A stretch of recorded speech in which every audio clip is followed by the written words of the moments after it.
بسم اللہ الرحمن الرحیم۔ السلام علیکم ناظرین، ایک تو تھوڑی تسلی بخش خبر ہے، بلکہ حوصلہ افزا قسم کی خبر ہے کہ جو ایران اور پاکستان کے درمیان میں ایک تناؤ جو تھا پرسوں ساتویں آسمان کو چھو رہا تھا، اب وہ ایک بلبلی کی طرح بیٹھا چاہ رہا ہے۔ کم از کم آج جو ایکٹیویٹی ہوئی ہے، کل جو ہوئی ہے، جس طریقے سے ہمارے وزیر خارجہ نے ایران کے وزیر خارجہ نے رابطے کیے ہیں، جس طریقے سے ہمارے ہاں نیشنل سیکورٹی کونسل بیٹھی ہے، کیبنٹ بیٹھی ہے، اور سب نے یک زبان کہا ہے کہ ہم ایران کے ساتھ جھگڑا نہیں بڑھانا چاہتے، ہم سفارتی تعلقات دوبارہ بحال کرنا چاہتے ہیں۔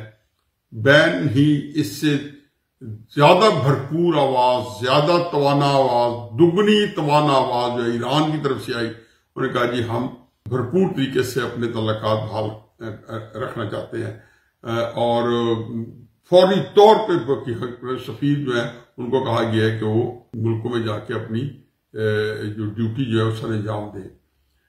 بہرحال یہ بڑی اچھی خبر ہے۔ کل بھی میں نے یہی آپ کو بتایا تھا کہ یہ پیش رفت ہو رہی ہے، تو لگتا ہی ہے کہ اس پیش رفت کے اندر جو ہے بہت ایک زور بھی تھا، اور وہ پیش رفت روب عمل بھی ہے۔ چنانچہ یہ تو ایک خوشحال خبر ہے۔ اللہ کرے کہ اگلے 2-4 دن میں جو تھوڑی بہت ابھی کنفیوژن ہے اور جو غلط فہمی ہے یہ بھی رفع دفع ہو جائیں، اور پاکستان جو ہے ایران اور افغانستان دونوں کے ساتھ اس طرح جڑ کے رہے جیسے سگے بھائی رہتے ہیں، ایک دوسرے کے لیے جان نثار کرنے والے۔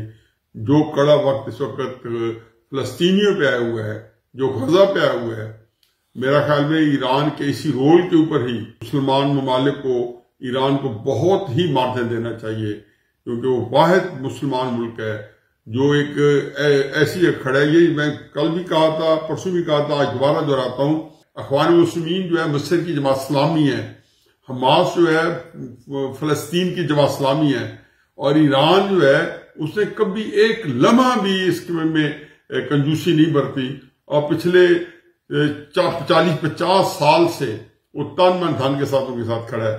تو میرا خیال ہے یہ اس وقت ہمیں زیادہ توجہ صہیونیوں پہ دینی چاہیے، زائنسٹ پہ دینی چاہیے، جو کہ پورے مسلمانوں کو کلا کما کر کے پوری دنیا میں وہ جو گریٹر اسرائیل کی ریاست جو ہے، جو تلمود میں ہے، ان کے مقدس کتابوں میں ہے، وہ قائم کرنا چاہتے ہیں، وہ خواب دیکھ رہے ہیں۔ چنانچہ آپ نے دیکھا ہے کہ مصر پہ بھی آج انہیں حملہ کر دیا ہے، لبنان کو بھی جنگ کی لپیٹ میں لے چکے ہیں، یمن پہ بھی کر رہے ہیں۔ تو یہ جنگ جتنی پھیلے گی، مجھے حقیقت میں یقین ہے کہ انشاءاللہ اسرائیل کی تباہی جو ہے وہ ضرور آئے گی، کیونکہ قرآن کے اندر یہ اللہ میاں نے حکم صادر کیا ہے کہ میں ان کو تا قیامت چین سے نہیں بیٹھنے دوں گا بنی اسرائیل کو۔ انہوں نے اتنی گستاخی کی ہیں، اور اسی کے مثالیں پوری موجود ہیں۔ باقی جو ہمارا من بھاتا ٹاپک ہے 8 فروری کے الیکشن، باوجود ہے کہ ایران اور پاکستان کے حالات بھی ٹھیک ہو گئے ہیں، لیکن 8 فروری کے الیکشن کے بارے میں کبھی بھی یکسو نہیں ہو پاؤں گا جب تک کہ وہ ہو نہ جائیں۔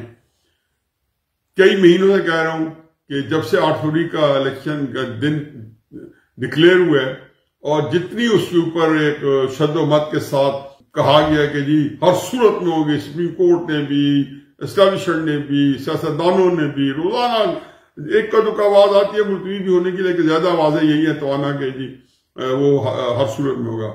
تو میں ان سے متاثر نہیں ہوتا ہوں، ہمیشہ جو میرا موقف ایک ہی ہے کہ آگ کا دریا ہے اور ڈوب کر جانا ہے، ہر دن جو ہے بھاری ہوگا، اور اللہ کرے کہ سارے دن بھر اسی طریقے سے احتیاط سے گزرتے رہ جائیں اور ہم الیکشن کرا پائیں، کیونکہ الیکشن نہ ہوا تو سوا ستیہ-ناس ہے۔ ہم بہت ہی ضروری ہے الیکشن ہونا۔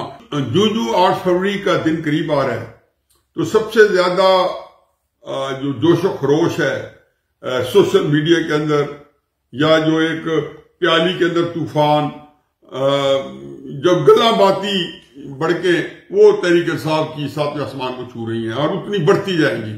اس سے زیادہ مجھے دلچسپی عمران خان صاحب کل کے بیان سے ہے، جو کل میں نے کچھ ڈسکس کیا تھا، لیکن میرا خیال میں وہ بڑا تشنہ طلب رہ گیا ہے، اور بڑا اہم بیان ہے۔ عمران خان صاحب نے کہا تھا کہ میں 19 مہینے سے ان لوگوں سے بات کرنا چاہ رہا ہوں، یہ مجھ سے بات نہیں کر۔ ایک بات انہوں نے اور بھی کہی، انہوں نے کہا جی کہ جب اپریل کے اندر شاید یا مارچ تھا یا اپریل میں یہ طے ہو گیا کہ عمران خان صاحب کی ٹیم میں، جس میں شامل قریشی تھے، فواد چودھری صاحب تھے اور اسد عمر صاحب تھے، جب یہ طے ہو گیا کہ حکومتی ٹیم کے ساتھ کہ جولائی میں اسمبلی ڈیزالو کر دی جائیں گی اور اکتوبر میں الیکشن ہو جائیں گے۔ اب جولائی اینڈ کا مطلب ہے اکتوبر اینڈ میں الیکشن ہوتے ہیں، اکتوبر اینڈ کا مطلب ہے کہ قاضی فائز شاہ صاحب نے 16 اکتوبر کو یہ عہدہ سنبھالنا تھا۔ اب عمران خان صاحب چونکہ ان کے پاس عقل نہیں ہے، چونکہ فہم نہیں ہے، وہ کبھی ان کے دماغ میں آ ہی نہیں سکتا کہ ہر چیز کو پلاننگ ہے کہ کسی طرح ان کو گھیر کے الیکشن لے جائیں۔ یہی وجہ ہے کہ جب ان کو الیکشن مئی 2022 سے مل رہا تھا تو انہوں نے 22 مئی 2022 کو لانگ مارچ کا اعلان کر دیا اور 25 مئی کو لانگ مارچ بھی کر ڈالا، کیونکہ 30 لاکھ وہ بندے متوقع تھے اس میں شریک ہونے کے لیے۔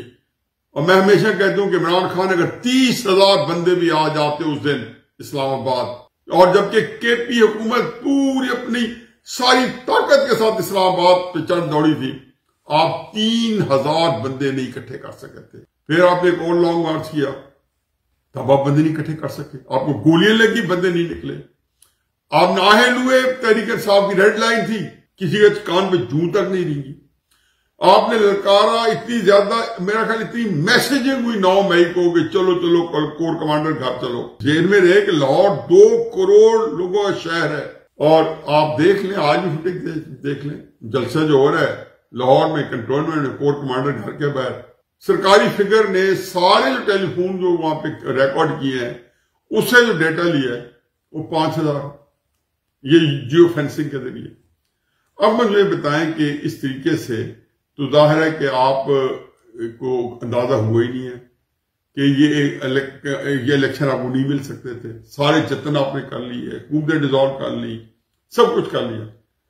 اب آپ کہتے ہیں کہ 19 مہینے سے میں کہتا ہوں کہ میں ان سے مذاکرات کرنا چاہتا ہوں۔ جب آپ کو الیکشن مل گئے تو آپ نے اپنے ہی ساتھیوں کے منہ کے اوپر تھوک دیا، ان کے اوپر کالک مال دی، ان کو شرمندہ کرایا کہ ان کو کہا میں نہیں مانتا ہوں۔ اور آج اس کی یہ وجہ دے رہے ہیں کہ وہ چاہتے تھے کہ جی چیف جسٹس بندیال صاحب کے وقت میں الیکشن ہو، یعنی کہ آپ چاہتے تھے کہ چیف جسٹس بندیال صاحب کے وقت میں الیکشن ہو، تو پھر آپ کرا لیتے۔ آپ کے پاس چوائس کیا تھی؟ اور آپ نے نہ مان کے آج جس حالت میں الیکشن مل رہے ہیں، میں حلفاً کہتا ہوں اس سے بہتر حالت میں الیکشن ملتے ہیں۔ جن بندے کو یہ بھی نہیں پتا کہ قاضی فائز شاہ کے آنے کے بعد الیکشن جو ہے حتمی ہو جائیں گے، بلکہ قاضی فائز شاہ کے اوپر تو جو پچھلے 3-4 سال سے پی ڈی ایم کی جماعتیں جو تھیں یا پیپلز پارٹی جو تھی، یہ اس لیے تکیہ کر کے بیٹھے تھے یا نظر رکھ کے بیٹھے تھے کہ قاضی فائز شاہ کی موجودگی میں آر ٹی ایس نہیں بیٹھیں گے۔ اور بندیال صاحب تو آپ کو وارہ ہی نہ کھاتے، کیونکہ بندیال صاحب نے تو کہ ایک ملتے جلتے جو ان کے پیر و مرشد تھے بابا رحمتا، اس کی موجودگی میں آر ٹی ایس بیٹھ گیا تھا اور عمران خان صاحب کو جتا دیا گیا تھا۔ آپ کی وہ سہولت بھی آپ کی جو ہے وہ بھی آپ کی شاید نہ ملتی۔ آپ کو اندازہ نہیں، آپ کو 2-4 فیصلے ملے، آپ یہ سمجھ بیٹھے، اور وہ فیصلے جب باجوہ نے کیوں پرویز الہی صاحب کو آپ کے ساتھ ملوایا، کیوں حکومتیں قائم کروائیں، کیوں آپ کو چلوایا، پتہ کیا مقاصد تھے؟ آپ یہ سمجھنے قاصد تھے کہ جناب باجوہ کے مقاصد آپ کے حق میں نہیں تھے، وہ بلکہ آپ کو مزید شاید خواہ کرتا، لیکن اپنے آپ کو تاحیات توسیع مدت ملازمت دے کے۔ اور جب جناب باجوہ کے جانے کے بعد صورتحال یکسر تبدیل ہو گئی، آپ کو اس کے ادراک ہونا چاہیے تھا، لیکن آپ کو نہیں پتہ چلا۔ اور میں تحریک انصاف میں لوگوں کو 2022 اپریل مئی میں کہتا تھا کہ یہ یقین اور یہ لانگ مارچ، یہ جلسے جلوس، یہ آپ سے جناب باجوہ، جناب فیض حمید جو ہیں اپنی مقصد براری کے لیے کرا رہے ہیں۔ ارشد شریف کی شہادت کا جسے پتہ چلے گا، اس بیچارے کا جس طرح بے ایمانہ قتل ہوا ہے، عمران خان صاحب کو گولیوں کا پتہ چلے گا، یہ ساروں کے پیچھے ایک ہی چیز تھی کہ جو کسی طریقے سے ایسا ماحول پیدا ہو جائے کہ باجوہ صاحب کو ایکسٹینشن مل جائے۔ اور آپ 3 دفعہ باجوہ صاحب کو ملے، آپ تو سیاسی جماعتوں سے مذاکرات کے قائل ہی نہیں تھے. آپ تو کہتے تھے کہ میں دہشت گردوں سے مذاکرات کر لوں گا, میں بھارت سے مذاکرات کر لوں گا, ان سیاسی جماعتوں سے نہیں کروں گا. سیاستدان تو ہمیشہ مذاکرات کرتے رہے. یہ رواج آپ نے ڈالا ہے کہ میں فوج کے ساتھ رہ کے حکومت کروں گا, جب پاؤں گا انہی سے بات کروں گا. اب آپ جس کرنل کو سے بات کر رہے تھے, عمران خان صاحب نے ایک بڑی زبردست بات کی. اب میں یہی بتاؤں کہ انہوں نے ایک کرنل صاحب کے پاس بات کی. یہ کیفیت کب پیدا ہوئی؟ یہ کیفیت اس سے پیدا ہوئی کہ جب جیل کے اندر جب وہ ان کا مقدمہ چل رہا تھا اور جرا جو بحث ہو رہی تھی, عمران خان صاحب کوئی بات کر رہے تھے, تو وہ فرما رہے تھے کہ جو میں بات کر رہا ہوں یہ میری ساری بات جو ہے یہ ایک کرنل صاحب سن رہے ہیں, ریکارڈ ہو رہی ہے. پھر انہوں نے جو کیمرے لگے ہوئے تھے جیل اس کا کمرے ڈالے, دیکھے کہ کرنل صاحب میں عمران بول رہا ہوں. بڑا مزاحیہ کام تھا سارے حق پر. اب یہ کرنل کون ہے؟ عمران خان صاحب کو شاید خود نہیں پتا. انہوں نے تو اندازہ لگایا کہ کوئی کرنل بیٹھے سن رہے. میں بتا دوں عمران خان صاحب یہ وہ کرنل ہے جو جج ارشد ملک کے چیمبر سے نکلے تھے جب وہ نواز شریف صاحب کے خلاف نیب عدالت مقدمہ سن رہا تھا, جس میں اس نے نواز شریف صاحب کو 10 سال سزا دی. یہ کرنل صاحب وہ تھے جن کو آپ عمران خان صاحب پکار رہے تھے. عمران خان صاحب اگر آپ نے اس کرنل کو اس وقت چیک کر لیا ہوتا اور وزیر اعظم ہاؤس سے آپ فون کرتے کہ کرنل صاحب میں عمران خان بول رہا ہوں اور آپ اس مقدمے میں دخل نہیں دیں گے. یہ نہیں ہو سکتا کہ آپ کے لیے کوئی کرائٹیریا اور دوسرے لیے کوئی کرائٹیریا. آپ تو انتہائی خوش قسمت ہے کہ بائی ڈیفالٹ جنرل باجوہ کو ابھی ضرورت پڑ گئی کیونکہ وہ اس کی لالچ تمہیں نے اللہ کی اسکیم کے تحت جنرل عاصم منیر کو آرمی چیف بنانا تھا, وگرنہ وہ تو آپ کو استعمال کر کے چٹکی سے یوں مسل دینا تھا. یہ کام کرنا تھا جنرل باجوہ نے, فیض حمید نے آپ کا نام و نشان مٹا دینا تھا استعمال کرنے کے بعد. لیکن آپ کو دو لگ گیا. دو اب بھی لگا ہوا ہے کہ بہرحال آپ کے پاس ایک پبلک فالوئنگ اس لیے تو بڑھ گئی کہ باجوہ صاحب نے آپ کو پورے 9 مہینے 8 مہینے کھل کے کھیلنے دیا اور ہر طرح کی بات کرنے کی اجازت دے دی.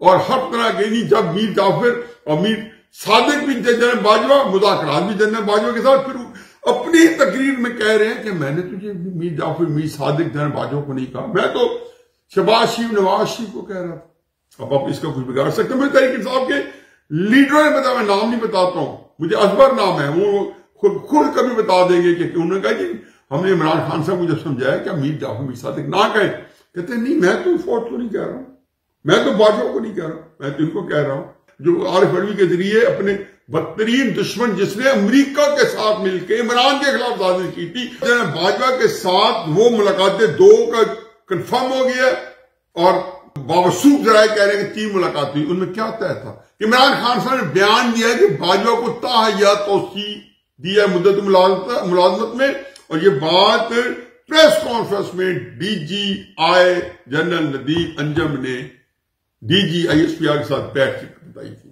آپ نے اس وقت سنی تھی, آپ نے اس کو تردید نہیں کی تھی کہ عمران خان صاحب, وہ کہتے ہیں میں ہکا بکا رہ گیا جب عمران خان صاحب نے کہا کہ جنرل باجوہ صاحب میں آپ کو تاحیہ توسیع دینا چاہتا ہوں. آپ کس طرح دے سکتے ہیں؟ کیا فوج کے اندر مرد پیدا ہونے, جرنیل پیدا ہونے مر گئے تھے کہ آپ ایک بندے کو تاحیہ توسیع دے رہے تھے؟ آپ اسے دے رہے تھے کہ آپ کو اقتدار میں بٹھائے. وہ ایسے اقتدار پہ لعنت ہے. آج آپ کہتے ہیں کہ ویسا اقتدار ملا تو میں نہیں لوں گا.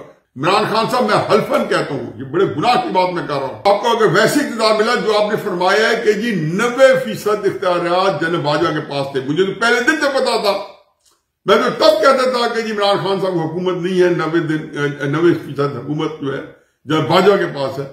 وہ پنجاب بھی آپ اسی لینا چاہتے تھے کہ وہ خیال تک کہ بزدار کو استعمال کرنا جو ہے وہ تزیہ اوقات سمجھتے تھے, اور وہ سمجھتے تھے کہ وہاں بندہ اسی کو بدلا جائے تاکہ کوئی بندہ اچھا لا کے خوب استعمال کیا جائے. آج افسوس ہو رہا ہے. یہ آپ نے ہر بات پہ میں کیوں کہتا ہوں کہ 1996 سے لے کے آج 20 جنوری 2024 ہے, کوئی ایک فیصلہ بتا دیں جو آپ نے کہا تھا مجھے نہیں کرنا چاہیے. قاضی فیضی صاحب پہ مجھے ریفرنس نہیں بھیجنا چاہیے تھا, فلان جی مجھے نہیں کرنا چاہیے تھا, نواز شریف صاحب کو مجھے باہر نہیں بھیجنا چاہیے تھا, فلان چیز میں نے نہیں کرنی چاہیے تھی. وہیں پہ تو کیا چیز کرنی چاہیے تھی، جو میں نے کی ہے یہ بھی نہیں کرنی چاہیے تھی۔ دیکھیں آپ کی یہ جو مذاکرات کی پیشکش ہے اس کا تو آپ کریں بھی صحیح، اور اگر آپ نواز شریف صاحب بھی تن من دھن کے ساتھ، دل و جان کے ساتھ، دل جمعی کے ساتھ، اور پیوس پارٹی بھی مل جائے اور آپ کے ساتھ بیٹھ جائے، فضل الرحمان صاحب بیٹھ جائیں، اب آپ لوگوں کے ہاتھ میں کچھ نہیں ہے۔ اور اس کے ذمہ دار ایک ہی شخص ہے سیاستدانوں کے درمیان میں مذاکرات نہ ہونے کے، وہ عمران خان۔ میں دہراؤں گا 20 اکتوبر نواز شریف صاحب کی گجرانوالے کی تقریر، جو سہولت آپ کو حاصل تھی کہ فوج کو گالی بھی دیتے تھے اور لائیو نشریات بھی ہوتی تھی 8-9 مہینے سال تک، یہ بعد بین لگی۔ نواز شریف صاحب کو 2018 سے حرف غلط کی طرح جو ہے میڈیا سے نکال کے باہر پھینک دیا تھا۔ میرے جیسے بندے جو لکھتے تھے، بات کرتے تھے ٹی وی کے اوپر، ان کا بین لگ گئی، کالم 3 سال بند رہا میرا۔ تو نواز شریف صاحب نے کیا تقریر کی؟ انہوں نے کہا عمران خان سے ہمارا کوئی جھگڑا نہیں ہے۔ کب کہا؟ جب وہ سزائے بھگت کے بیٹی کے ساتھ جیل میں ہو کے 20 اکتوبر 2020 گجرانوالہ کی تقریر میں، بلکہ پی ڈی ایم کی تحریک اسی دن ہی اکھڑ گئی، بن کھلے مرجھا گئی، کیونکہ وہ تو باجوہ کے اشارے پہ عمران کو نکالنے کے لیے نکلی تھی۔ تو نواز شریف صاحب کی تقریر کیا تھی؟ اس سے بڑا آفر آپ کو کوئی نہیں دے سکتا تھا، لیکن آپ چونکہ اس وقت وزیر اعظم کے زوم میں تھے اور آپ کے اندر ایک رونق آئی ہوئی تھی وزیر اعظم ہونے کی، تو نواز شریف نے کہا کہ میرا جھگڑا جنرل باجوہ آپ سے ہے، میری شکایات جنرل فائز صاحب آپ سے ہے۔ تو آپ نے کیا کہا؟ اگلے دن آپ نے کہا کہ نواز شریف تمہاری یہ جرت، تم جنرل باجوہ صاحب کا نام لو، ایسا آرمی چیف۔ وہ سامنے بیٹھے جنرل باجوہ صاحب اور عمران خان تقریر فرما رہے ہیں، اکبر نام لیتا ہے خدا کا اس زمانے میں، تم اس خدا کا نام لے لیے باجوے کا۔ عمران خان صاحب آپ کی یہ جو آفر ہے نا، انگریزی میں کہتے ہیں ٹو لٹل ٹو لیٹ، بہت تھوڑی اور بہت لیٹ۔ میرا خیال ہے کہ یہ بے وقت کی راگنی ہے۔ میرا خیال ہے کہ ناداں گر گئے سجدے میں جب وقت قیام آیا۔ مجھے اپنے قبیلے کے منی نئی صاحب ہیں، آپ کے معاملات دیکھ کے کیا 2 سال بعد کہتے ہو کہ یہ نہیں کرنا چاہیے تھا، تو میں 3-4 شروع کے شعر پڑھ دیتا ہوں، اور میرا خیال ہے یہ پورا آپ کی سیاست کا خلاصہ ہے، پورا آپ کی سیاست کا خلاصہ ہے۔ ہمیشہ دیر کر دیتا ہوں میں ہر کام کر دیں، ضروری بات کہنی ہو، کوئی وعدہ نبھانا ہو، اسے آواز دینی ہو، اسے واپس بلانا ہو، ہمیشہ دیر کر دیتا ہوں۔ کسی سے مذاکرات کرنے ہو، کسی کے مقدمات واپس لینے ہو، ہمیشہ دیر کر دیتا ہوں اور ہمیشہ اکیلا رہ جاتا ہوں۔ کمال ہے اللہ۔